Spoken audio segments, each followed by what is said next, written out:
So I wanted to do some real kind of spoiler talk for Mistborn Era 2 and get into some of the things that I really liked and didn't like in detail. Now, as I've clearly stated, this video will contain spoilers, so please, for the love of God, no complaining in the comments about spoilers. First thing I want to talk about is character.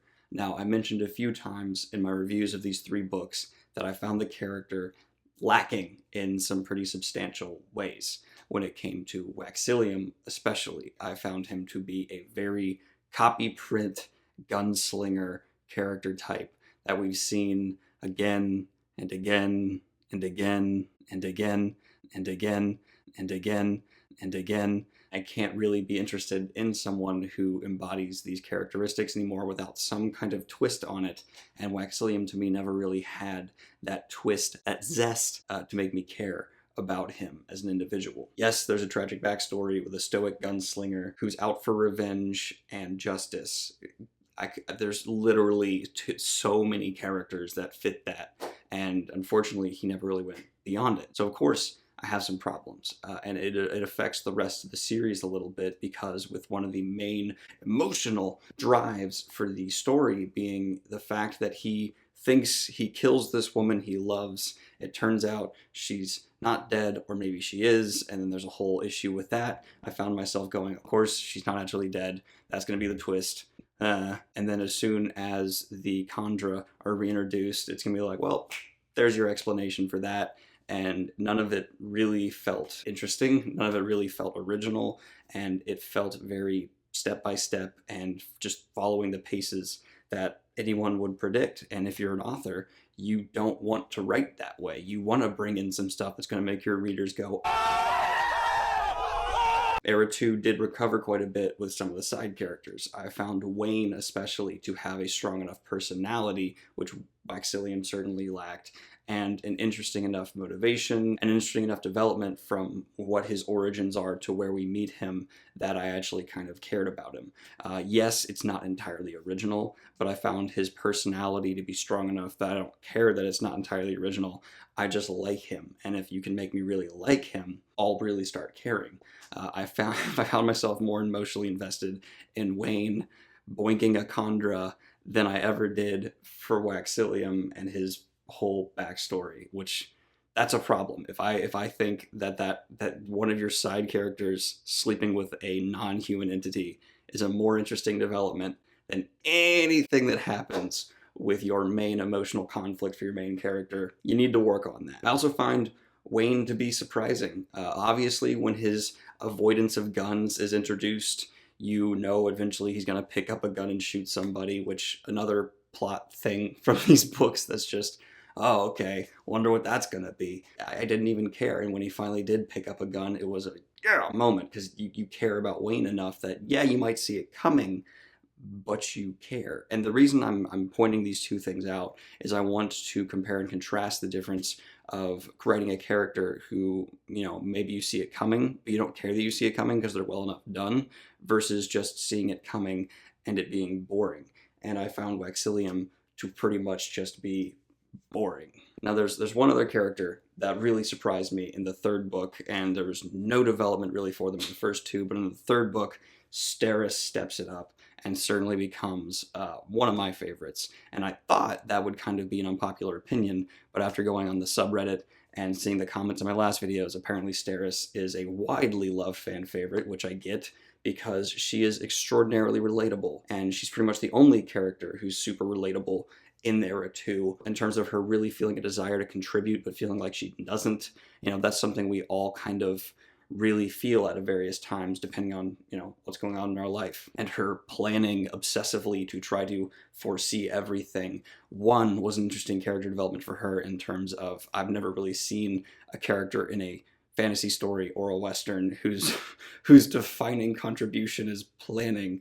I liked it. That was original, and it's a relatable character. So I found Steris, even though she's not a character I would typically latch onto, to be a character I did, because she's not something similar I've seen before. So you have a character who's just unoriginal and boring, a character who's kind of original in certain ways, but very interesting, and that's Wayne.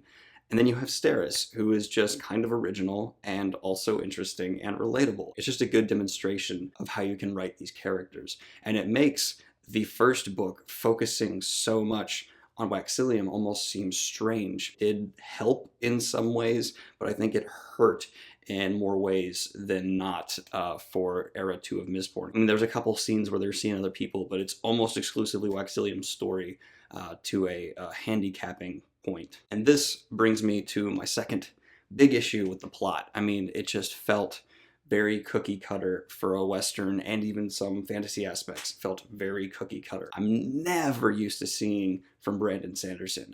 Every book I've read from him, from Warbreaker to Stormlight to Steelheart, I've never felt this just copy-paste mentality of a genre's vibes. But what I kind of just came to realize is that he wanted to just do Westerns, and maybe in his childhood he read a lot of these Westerns and wanted to just get his own story out there. And I get it, and I like the way it's executed, because it is executed well enough, going through these tropes and stereotypes, that I don't think anyone would consider the story of Era 2 to be bad. I mean, if this book came out before the Western genre became what it is, this would be considered an amazing story that people loved, absolutely. But it's afterwards, so it doesn't suffer from the genre being established. But if you're familiar with the Western genre, it will just be okay, everything you've seen before. But if you're familiar with the Western genre, you're used to that copy-paste because it's one of the features of that genre. So I don't think it'll necessarily hurt your enjoyment of this as a Western. And if you're not familiar with Westerns, I think you just won't be having that copy-paste feeling, and you'll still really enjoy this book. I think Brandon Sanderson actually accomplished something here pretty neat. I think he managed to fulfill his desire to create a Western that fits what he's used to for the genre, but is still well enough done that everyone can enjoy it. So while it seems like my criticisms on his unoriginal plot and progression seems to be harsh, I've actually kind of made me respect him a little more, because he did these retreads well enough that I never minded it. I just kind of was like, oh, okay. A real criticism I have is the villains. I will never forgive having a boring villain. There are so many examples of how to write a good villain out there, and Brandon is certainly capable of doing that. This is the only thing that really hurt my enjoyment of Era 2, just the mustache twirling, I'm a genius but I certainly don't act like it, in fact my actions are stupid level of villain is just something that, it's disappointing. It kills the momentum of any book, and it ruins the stakes of the story being told. So I have a much harder time kind of forgiving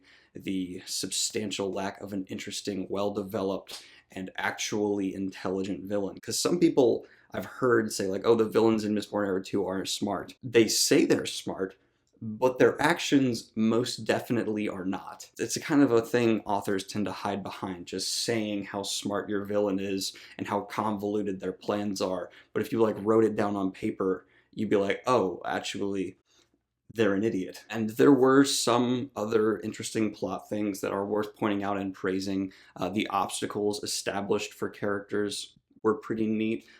Wayne's gun freezing thing, for instance, while it's not original, it was well executed to the point where I actually gave when he finally picked up a gun. Steris's awkwardness and wanting to contribute while really not being able to contribute much was an interesting obstacle for her character to overcome, and helped the pacing of the book, and actually kind of, for me, made me care more about the overall conflict, not in the context of the main plot, but hoping that Steris would be able to contribute. So these kind of side supporting factors were some of the biggest contributors to making me enjoy Era 2. It wasn't the main driving train, it was the track supporting the train. So you might be wondering, if you have all these problems with Era 2, why have you ended all of your reviews by still saying they are good books?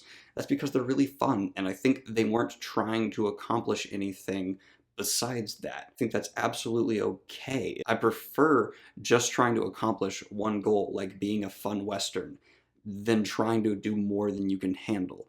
And I think Brandon made the smarter choice to simplify here and maybe grow his Cosmere a little bit and just have a fun story a lot of people can enjoy and accomplish this very simple thing.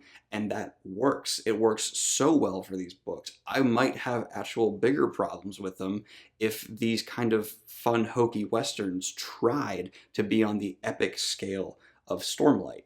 It would bring up many issues. One, the characters could not carry a story and world like that. It just would not work. You need the time and effort of development like you have with Kaladin to be able to carry a story on that level.